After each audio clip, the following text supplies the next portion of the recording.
প্রিয় দর্শক, চলে আসলাম ভারতীয় ভিসা রিলেটেড আরও একটি গুরুত্বপূর্ণ ইনফরমেশনমূলক ভিডিওতে।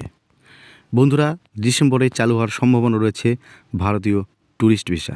তার কিছু এক্সাম্পল আপনাদেরকে আমি জানাবো এবং ভারতীয় ট্যুরিস্ট ভিসা নিয়ে বিভিন্ন তথ্য আমরা এই চ্যানেলে কিন্তু আপলোড করে থাকি।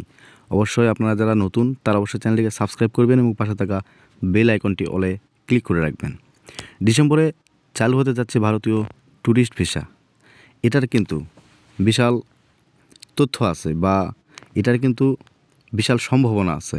তার কারণটা হচ্ছে, আপনারা অনেকে জানেন যে ভারতের বিক্রম মিস্ত্রি, যিনি পররাষ্ট্র সচিব, তিনি কিন্তু বাংলাদেশ বেশ কয়েকদিন আগে ভিজিট করেছেন এবং বাংলাদেশের সঙ্গে ভারতের কিন্তু কথা হয়েছে এবং সে কথাতে তিনি কিন্তু বলেছিলেন যে ভারতীয় ভিসা তারা বাড়িয়ে দেবেন।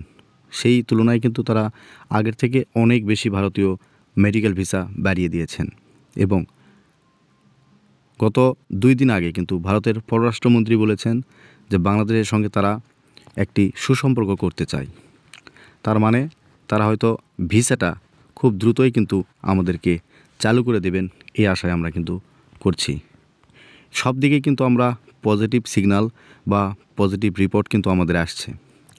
আর এতে করেই কিন্তু বোঝা যাচ্ছে যে ডিসেম্বর মাসেই কিন্তু ভারতীয় ট্যুরিস্ট ভিসা চালু হতে যাচ্ছে। তো ভারতীয় ট্যুরিস্ট ভিসা চালু হওয়ার সঙ্গে সঙ্গেই কিন্তু আপনাদেরকে জানিয়ে দেওয়া হবে যে ভারতীয় ট্যুরিস্ট ভিসা চালু হয়েছে। সে পর্যন্ত আপনারা অবশ্যই আমাদের চ্যানেলটিকে সাবস্ক্রাইব করে রাখবেন এবং পাশে থাকা বেল আইকনটি অলে ক্লিক করে রাখবেন।